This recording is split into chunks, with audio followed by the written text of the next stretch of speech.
પ્રસ્તુત છે તારીખ 4 ફેબ્રુઆરી 2026નું કરંટ અફેર્સ, જે વિપુલ સર દ્વારા તૈયાર કરવામાં આવ્યું છે. તો આજે આપણે કયા વિષયો પર ચર્ચા કરીશું? ચલો એક નજર કરીએ. આપણે આજના કરંટ અફેર્સને 4 મુખ્ય ભાગમાં વહેંચી દીધા છે, જેથી સમજવામાં સરળતા રહે. સૌથી પહેલાં આપણે વિશ્વ કેન્સર દિવસ વિશે વાત કરીશું. ત્યાર પછી આપણે બજેટ 2026-27ની કેટલીક ખાસ વાતો જાણીશું. એ પછી વિજ્ઞાન અને સંશોધન ક્ષેત્રે શું નવું થઈ રહ્યું છે તે જોઈશું. અને અંતે રમતગમત અને સંસ્કૃતિના સમાચારો પર પણ ધ્યાન આપીશું. ચાલો તો શરૂઆત કરીએ આપણા પહેલા અને ખૂબ જ મહત્વપૂર્ણ વિભાગથી, વિશ્વ કેન્સર દિવસ. આ દિવસ કેમ આટલો ખાસ છે અને તેનો હેતુ શું છે? ચાલો એ બધું જ વિગતવાર સમજીએ. તો પહેલો સવાલ, દર વર્ષે વિશ્વ કેન્સર દિવસ કઈ તારીખે મનાવવામાં આવે છે? ઓપ્શન્સ છે A 3 February, B 4 February, C 5 ફેબ્રુઆરી કે D 6 ફેબ્રુઆરી. સાચો જવાબ છે B 4 ફેબ્રુઆરી.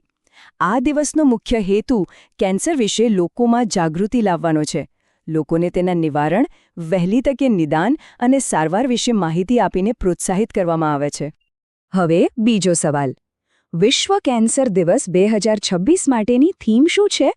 ઓપ્શન્સ છે A close the care gap, B together we challenge those in power, C united by unique કે D I am and I will be. સાચો જવાબ છે C united by unique. આ થીમ 2025થી 2027 સુધી ચાલનારા 3 વર્ષના અભિયાનનો એક ભાગ છે. આ થીમ એ વાત પર ભાર મૂકે છે કે ભલે કેન્સર સાથે દરેકની લડાઈ અલગ હોય, પણ આપણે બધા આ લડાઈમાં એકજૂટ છીએ. તો આ દિવસ ઉજવવાની શરૂઆત કયા વર્ષથી થઈ? સવાલ નંબર 3. ઓપ્શન્સ છે A 1999, B 2000, C 2001 કે D 2002. અને સાચો જવાબ છે B 2000. આની શરૂઆત પેરિસમાં આયોજિત world summit against cancer for the new millennium દરમિયાન કરવામાં આવી હતી. આટલી મોટી વૈશ્વિક પહેલ છે તો તેની પાછળ કોઈ સંસ્થા તો હશે જ, બરાબર?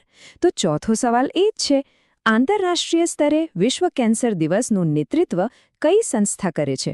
ઓપ્શન્સ છે A WHO, B UNICEF, C UICC કે D UNDP.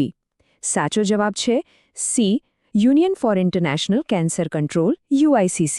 આ દુનિયાની સૌથી જૂની અને સૌથી મોટી આંતરરાષ્ટ્રીય સંસ્થા છે જે કેન્સર સામે લડી રહી છે. પાંચમો સવાલ, વિશ્વ કેન્સર દિવસની સ્થાપના કયા શહેરમાં આયોજિત શિખર સંમેલનમાં થઈ હતી?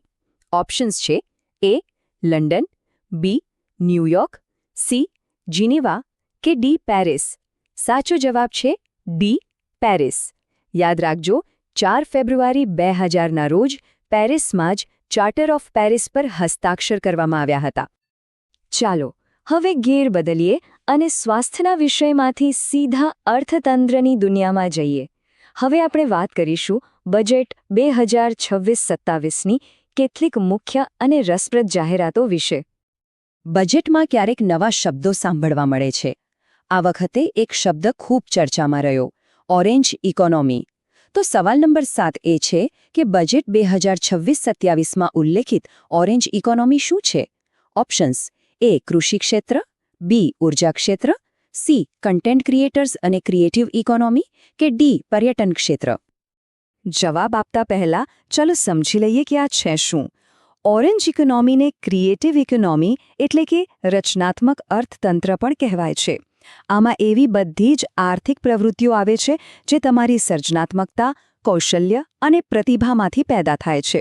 જેમ કે કન્ટેન્ટ ક્રિએટર્સ, કલાકારો, ડિઝાઇનર્સ, આ બધા તેનો ભાગ છે. તો હવે જવાબ સ્પષ્ટ છે.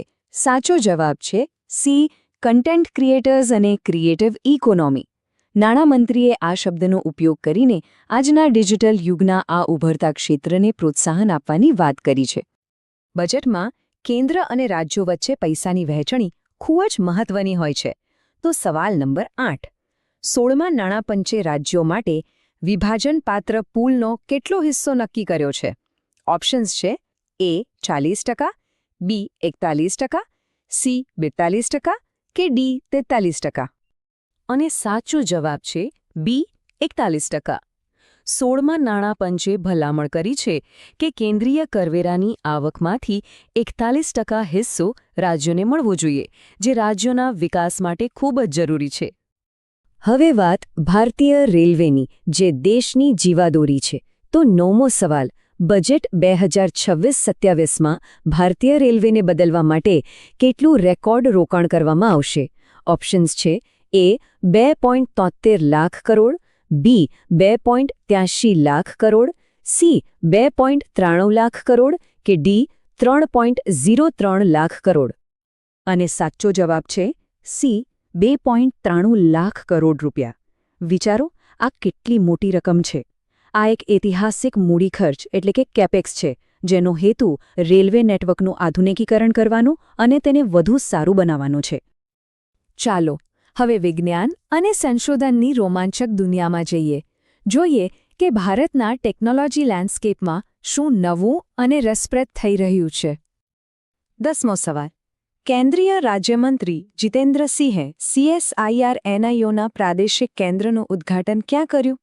ઓપ્શન્સ છે: એ ચેન્નઈ, બી વિશાખાપટ્ટનમ, સી કોચી કે ડી મુંબઈ. સાચો જવાબ છે બી વિશાખાપટ્ટનમ. આ કેન્દ્ર સમુદ્રી સંશોધન એટલે કે દરિયાઈ વિજ્ઞાનના અભ્યાસ માટે ખૂબ જ મહત્વનું સાબિત થશે. ડ્રોન, આજકાલ બધે જ તેની ચર્ચા છે. તો સવાલ નંબર 11, ભારતનો પ્રથમ UAV એટલે કે ડ્રોન પરીક્ષણ અને ઇનોવેશન કોરિડોર ક્યાં સ્થાપિત થશે? ઓપ્શન્સ છે: એ રંગેલુંડા એરપોર્ટ ઓડિશા, બી શ્રીહરિકોટા આંધ્રપ્રદેશ, સી પોખરણ રાજસ્થાન કે ડી બેંગલુરુ કર્ણાટક. અને સાચું જવાબ છે એ રંગેલુંડા એરપોર્ટ ઓડિશા. આ દેશની પ્રથમ લાઇવ ડ્રોન ટેસ્ટ સાઇટ હશે, જે ડ્રોન ટેકનોલોજીના વિકાસમાં ગેમ ચેન્જર સાબિત થઈ શકે છે. અને હવે આપણે આવી ગયા છીએ આપણા અંતિમ પણ એટલા જ રસપ્રદ વિભાગ પર. ચાલો રમતગમત અને સંસ્કૃતિની દુનિયાની કેટલીક ઝલક જોઈએ. રમતગમતની દુનિયામાંથી એક ગૌરવની વાત. સવાલ નંબર 14, દેવિકા સિહાગે પોતાનું પ્રથમ BWF સુપર 300 ટાઇટલ કઈ ટૂર્નામેન્ટમાં જીત્યું? Options: A India Open, B Malaysia Masters, C Thailand Masters કે ડી ઓલ ઇંગ્લેન્ડ ચેમ્પિયનશિપ. સાચો જવાબ છે સી થાઇલેન્ડ માસ્ટર્સ. આ એક મોટી સિદ્ધિ છે, કારણ કે સાયના નેહવાલ અને PV સિંધુ પછી આ સિદ્ધિ મેળવનાર તે માત્ર ત્રીજી ભારતીય મહિલા ખેલાડી છે.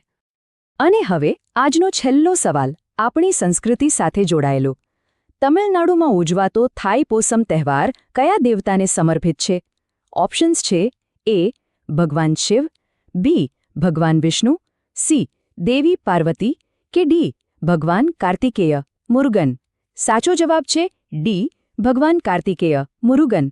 આ તહેવાર અનિષ્ટ પર ભગવાન મુરુગનની જીતની ઉજવણી કરે છે. તો ચાલો આજના આખા ચર્ચાનો સાર એક જ મિનિટમાં જોઈ લઈએ. 4 ફેબ્રુઆરી વિશ્વ કેન્સર દિવસ. Theme: united by unique. બજેટમાં ઓરેન્જ ઇકોનોમી અને રાજ્યો માટે 41% હિસ્સો. રેલવે માટે 2.93 લાખ કરોડનું જંગી રોકાણ. વિજ્ઞાનમાં વિશાખાપટ્ટનમમાં નવું કેન્દ્ર અને ઓડિશામાં ડ્રોન કોરિડોર. અને રમતગમતમાં દેવિકા સિહાગની થાઇલેન્ડ માસ્ટર્સમાં ઐતિહાસિક જીત. આ મુદ્દાઓ ખાસ યાદ રાખજો. પરીક્ષા માટે સૌને ખૂબ ખૂબ શુભેચ્છાઓ. અને અંતે એક વિચારવા જેવું સવાલ. આજે આપણે જોયું કે Bharat creative economy, drone technology અને વૈશ્વિક સ્વાસ્થ્ય જાગૃતિ જેવા ક્ષેત્રોમાં કેટલી ઝડપથી આગળ વધી રહ્યું છે. તો આ રાષ્ટ્રીય ગતિમાં એક નાગરિક તરીકે આપણે પોતે શું યોગદાન આપી શકીએ? આ સવાલ સાથે આજની ચર્ચાને અહીં વિરામ આપીએ છીએ. જરૂર વિચારજો.